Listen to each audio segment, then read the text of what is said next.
Hello everyone, मैं doctor Nilima. आज इस वीडियो का टॉपिक है शब्द एवं वाक्य बलाघात।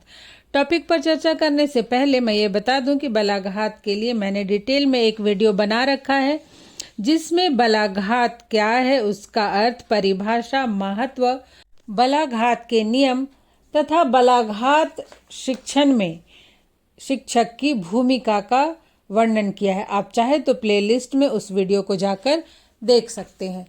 तो आइए शुरुआत करते हैं। सबसे पहले देखते हैं कि बलाघात क्या है। तो बलाघात शब्द जो है ये दो शब्दों से मिलकर बना है, बल और आघात। बल का अर्थ है दबाव या शक्ति और आघात का अर्थ है चोट करना, दबाव देना या जोर देना। इस प्रकार से बलाघात शब्द का अर्थ है बल या शक्ति से जोर देना या दबाव देना या प्रहार करना, अर्थात किसी कार्य में सामान्य से अधिक बल देना या जोर देना। लेकिन यहाँ पर बल या जोर किसी व्यक्ति या किसी कार्य पर नहीं लगाना है, बल्कि बल भाषा में बोलते समय, भाषा का प्रयोग करते समय अक्षरों या शब्दों या वाक्य पर लगाना है। इस प्रकार से बलाघात का तात्पर्य है मौखिक भाषा का प्रयोग करते समय किसी शब्द के किसी विशेष अंश या किसी शब्द समूह में से किसी शब्द विशेष पर बल देना, अर्थात जब हम मौखिक रूप से अपने भावों को, अपने मन के विचारों को बोलकर अभिव्यक्त करते हैं, तो उस समय यदि किसी शब्द के विशेष अंश या फिर किसी वाक्य के किसी शब्द समूह पर विशेष जोर देते हैं तो वही बलाघात है।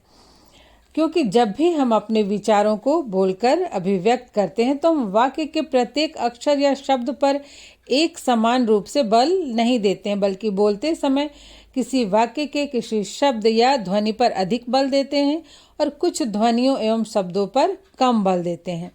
जिन ध्वनियों पर अधिक बल दिया जाता है उन्हें ही बलाघात युक्त ध्वनि कहते हैं। जैसे कि क्या आज आप कॉलेज गए थे, क्या आपने अपनी पढ़ाई पूरी कर ली, मुझे आज ही दिल्ली जाना है, इत्यादि। अब हम देखते हैं बलाघात के प्रकार। तो बलाघात मुख्य रूप से 4 प्रकार के होते हैं।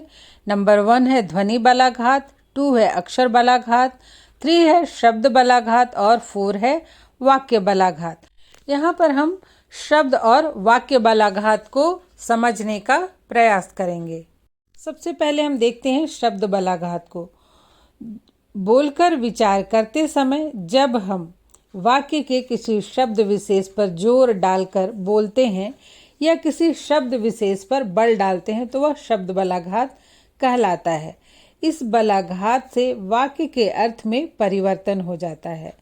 जैसे कि शाश्वत गाना गा रहा है, राम खेल रहा है। इसमें शाश्वत शब्द पर बल देने से यह स्पष्ट है कि शाश्वत ही गाना गा रहा है, कोई दूसरा नहीं है। उसी तरह से राम खेल रहा है तो राम ही खेल रहा है, कोई दूसरा नहीं खेल रहा है। एक दूसरा सेंटेंस है मैं आज दिल्ली जाऊंगी। इस वाक्य में आज शब्द पर बलाघात देने से यह स्पष्ट है कि मैं आज ही दिल्ली जाऊंगी, कल नहीं। तो शब्द बलाघात में किसी वाक्य के शब्द विशेष पर अधिक जोर डालकर बोला जाता है, तो इसे ही शब्द बलाघात कहते हैं। अब हम देखते हैं कि वाक्य बलाघात किसे कहते हैं। तो अपने भाव या विचारों को बोलकर व्यक्त करते समय जब हम कभी कभी भावावेश, आश्चर्य, प्रश्न या खुशी से संबंधित कुछ वाक्य पर अधिक जोर देकर बोलते हैं तब वह वाक्य बलाघात कहलाता है। जैसे शाश्वत, माँ मैं दोस्तों के साथ खेलने जाऊं। माँ नहीं नहीं, तुम अपनी पढ़ाई पूरी करो। शाश्वत, मैं खेलने जरूर जाऊंगा।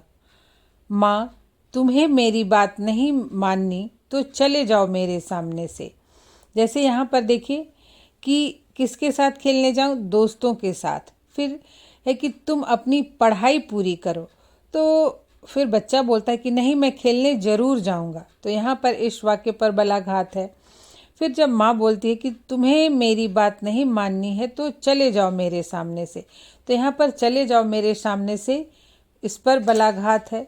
तो इस तरह से वाक्यों में भी बातचीत के दौरान, अपने भाव को व्यक्त करने के दौरान हम किसी वाक्य पर अधिक बल देकर बोलते हैं। अगर इन चारों वाक्यों में देखें तो सबसे अधिक बल इस वाक्य पे है कि नहीं, मैं खेलने जरूर जाऊंगा। तो ये वाक्य बलाघात का उदाहरण है। इस प्रकार से बोलने में बलाघात का अत्यंत ही महत्वपूर्ण स्थान होता है। जब हम अपने भावों एवं विचारों को किसी दूसरे के सामने अभिव्यक्त करते हैं तो उस समय शब्दों एवं वाक्यों में उपयुक्त स्थान पर बलाघात के नियमों का उपयोग किया जाना चाहिए, जिससे कि हम जो भी बोलना चाहते हैं उसके भाव को स्पष्ट रूप से व्यक्त कर सके और सामने वाला भी हमारी बातों को स्पष्ट रूप से समझ सके। आशा करती हूँ ये वीडियो आपके लिए हेल्पफुल होगा। आज यहीं तक, मिलते हैं नेक्स्ट वीडियो में।